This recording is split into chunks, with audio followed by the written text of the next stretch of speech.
la journée mondiale de lutte contre la discrimination, et c'est vrai qu'on voit bien comment les périodes ont évolué, c'est-à-dire qu'on voit de moins en moins d'événements, on en parle de moins en moins, et c'est vrai que c'est quand même important, effectivement, si on veut faire de la pédagogie, tout à l'heure on parlait de pédagogie, la pédagogie, il faut effectivement, c'est dans ces lieux, et quand on veut faire de la pédagogie, il y avait quelque chose qui s'appelait l'éducation populaire. On parlait de l'engagement, c'est quelque chose qu'on a effectivement bastonné depuis 30 ans, pour faire des économies. Et donc aujourd'hui, on s'étonne qu'effectivement, les moyens qui sont alloués à tous ces mouvements... Alors après, on peut rediscuter. J'ai beaucoup aimé ce qu'a dit Sarah Proust, parce que c'est vrai qu'effectivement, il faut repenser la lutte antiraciste. Il faut repenser la lutte contre les discriminations. C'est vrai qu'on a fait on a fait des erreurs.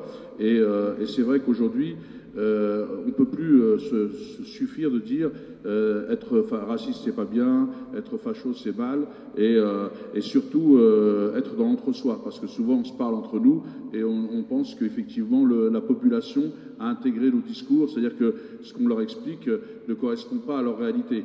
Moi, je suis dans une ville qui n'est pas tenue par le Front National, elle est de gauche, c'est une ville populaire. Le problème, c'est justement les villes, ce qui m'inquiète, c'est que c'est les villes populaires où progresse le Front National.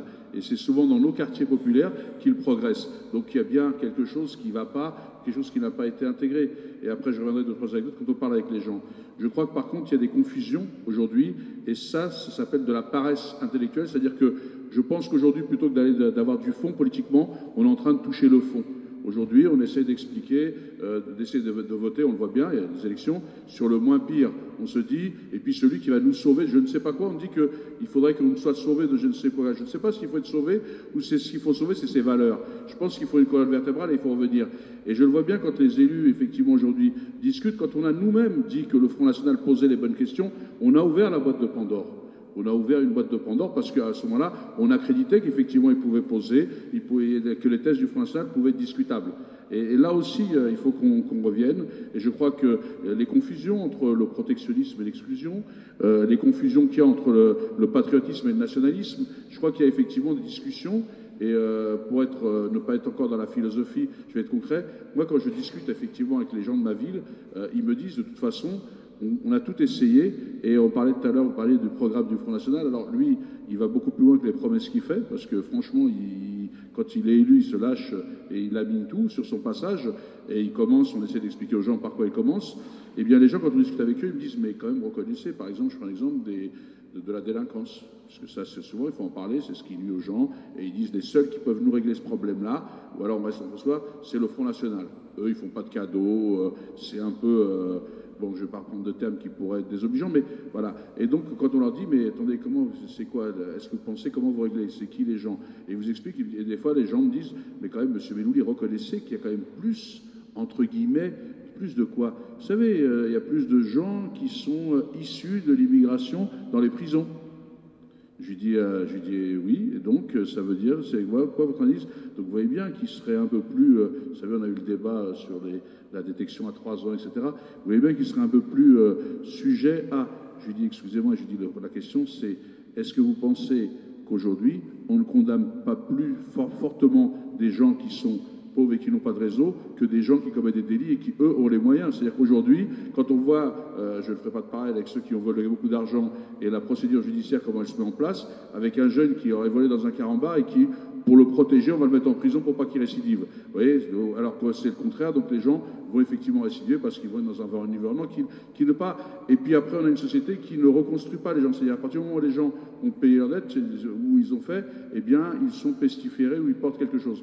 Donc on a, de tous ces discours ambiants, on a l'impression que nous-mêmes, quand on n'est pas, en tant qu'élu, un peu, quand on n'a pas de colonne vertébrale ou de valeur, eh bien parfois on peut se laisser aller, parce que les gens vous expliquent, mais vous comprenez quand même, moi je l'ai fait, on avait fait une étude à l'époque sur les syndicats, sur l'engagement et les valeurs, c'est toujours important de revenir à la colonne vertébrale, et c'est vrai que au bout d'un moment, même y compris avec les gens qui étaient le plus portés par l'égalité, ils vous disaient, mais quand même, hein, au bout du compte, ces gens-là, ils font pas beaucoup d'efforts. Et alors là, la question, c'est qui c'est ces gens-là? C'est-à-dire que quand vous poussez vraiment le raisonnement, et donc on a aujourd'hui des politiques qui sont sur des débats très mal à l'aise avec ces sujets-là. On l'a vu, je ne sais pas si vous avez suivi tous les débats, on a vu y compris des politiques qui défendent des choses, quand on les acculait, eh bien ils étaient mal à l'aise et ils reculaient un peu sur leur base parce qu'ils disaient est-ce que c'est bien pensant, etc.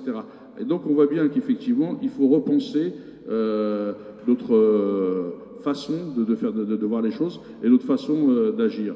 Et c'est vrai qu'aujourd'hui, vous avez raison, et je reviens là-dessus. Effectivement, si on veut lutter contre ça, pendant très longtemps, on avait des dispositifs, on avait des moyens dans le cadre de l'éducation populaire. C'était là où se faisait la citoyenneté, c'est là où on travaillait, c'est là où on pouvait effectivement encore réfléchir avec les gens dans les quartiers. Mais au-delà de l'instrumentalisation, j'ai beaucoup souri à titre personnel. Je suis dans une vision de la gauche quand on nous a dit que le Front National fait du clientélisme. J'ai failli dire, si avec le Front National qu'il faisait, tout irait bien dans la République. Mais en l'occurrence, c'est là où il faut effectivement revenir au débat. Il faut ne plus avoir peur du débat. Il faut arrêter aujourd'hui d'avoir peur de nos enfants, d'avoir peur d'aller dans l'arène, comme ils disent, parce que maintenant c'est presque aller dans l'arène quand on descend. Donc il y a toute cette façon cette philosophie, cette défiance vis-à-vis du peuple français. Parce que c'est de ça dont il s'agit. C'est un peuple. La question quand on dit première, deuxième, on s'est trompé, troisième génération, tous enfants d'immigrés. Non, tous français. C'est ça le vrai sujet. Donc il faut que l'on revienne sur ce combat. Il faut qu'on réintègre. Être patriote, c'est être attaché à la France, être attaché à des valeurs, à la République. Et l'égalité, c'est quand même une des valeurs fortes de la République. À partir du moment où on bafoue une valeur de la République, comment les gens peuvent se considérer républicains? Et on le voit bien sur les libertés, quand on nous demande de les troquer. Tous ces éléments-là, à mon avis, font le lit du Front National. Parce que lui, son but, et je le vois chez les gens, c'est de semer le doute. Il doit créer le doute chez les gens, et ça, ils savent faire. On le voit bien. Ensuite, pourquoi on n'est plus audible? Parce que eux, c'est de dire, mais vous comprenez, moi, je me disais, mais monsieur Méloui, quand même, les aides, les gens, ils ont beaucoup d'aides, hein, et le Front National, il veut y mettre fin. Et ça, si je parle des quartiers populaires, je ne parle pas d'ailleurs. Et je leur dis, mais attendez, vous avez, excusez-moi, des gens qui vivent bien, en plus, souvent, c'est ceux-là qui vous disent, et même ceux qui sont diffusés, je dis, mais attendez, vous vivez, vous, avec le RSA? Est-ce que vous pensez que vous pouvez vivre dignement avec le RSA? Moi, tous ceux qui me disent que les pauvres, c'est des allos et qui profitent des aides, je les invite à vivre avec les mêmes revenus qu'ils ont. Juste une année, un peu de sociologie, l'école de Chicago, qui vivent juste une année, et après on rediscutera. Parce que sinon, si nous-mêmes on est contraints, parce que moi j'ai entendu des élus, et je le dis, qui disaient, oui, vous avez raison, mais quand même il faut aider les gens. Mais je lui dis, mais on n'est pas en train de les aider là, on est en train de les étouffer. On est en train effectivement, c'est nous qui les mettons en difficulté. C'est pas suffisant, donc il faut aller au-delà. Et on voit bien, alors moi je ne vais pas défendre telle chose, parce que le but n'est pas là, mais aujourd'hui nous devons repenser notre protection sociale, nous devons repenser à cette chose, mais la repenser pour aller vers le haut, et non pas pour réduire ou pour écarter.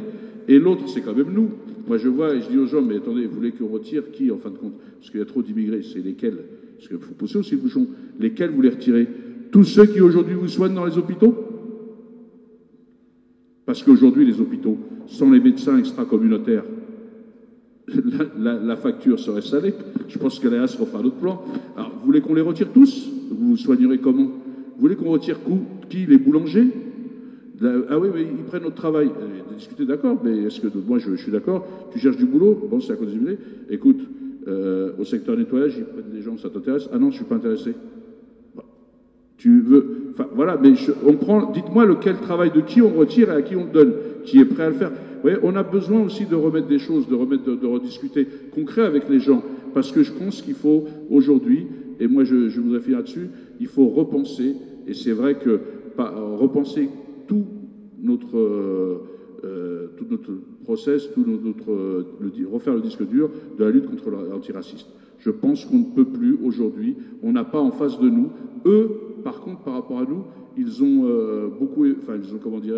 ils ont muté énormément. Justement, elle le disait, Sarah, en parlant de maire de Béziers, etc., pour pas citer, faire de la pub, qui n'en m'aide pas. Et je pense qu'il faut arrêter aussi de diaboliser le Front National, parce que parfois, ça donne l'effet inverse. Et moi, j'entends des gens qui me disent, ouais, de toute façon, hein, au moins eux, on sait que c'est nos ennemis, on n'attend rien d'eux. Vous, on a tellement attendu et vous n'avez jamais été au rendez-vous. Et donc, il faudrait aussi que ceux qui portent ces valeurs d'humanité, etc., soient au rendez-vous, notamment avec les quartiers populaires et notamment avec les gens qui souffrent et qui attendent de nous, que nous soyons à la hauteur des aspirations. C'est aussi ça, faire société. Donc, je pense qu'il faut qu'on se réinterroge. Il faut qu'on arrête aujourd'hui d'essayer de s'en sortir par des périodes de démobilisation. Et il faut, je le dis, moi, je réitère, hein, je sais qu'après, on va me prendre pour souvent, on prend pour des fois un humain, mais il faut redonner des moyens à l'éducation populaire. Il faut remettre des moyens là où il y a besoin de liens, la cohésion, le lien, ça ne se décrète pas, ça se construit, et il y a besoin effectivement qu'il y ait des acteurs sur le terrain qui puissent aller à la rencontre des gens, qui puissent aller discuter, qui puissent faire ce travail. Parce qu'on est en train de dire qu'il faut repenser le logiciel, mais en même temps, si on n'a pas les vecteurs pour y aller, c'est reste l'humain. Aujourd'hui, malheureusement, la politique se fait presque sur Internet, par le virtuel, c'est-à-dire complètement déshumanisé. Alors, on voulait dématérialiser, du coup, on déshumanise aussi. Et donc, je pense qu'il faut remettre de l'humain. Et l'éducation populaire, c'est l'humain qui va au contact des gens et qui essaie de porter, à travers une pédagogie, un autre regard sur nos sociétés.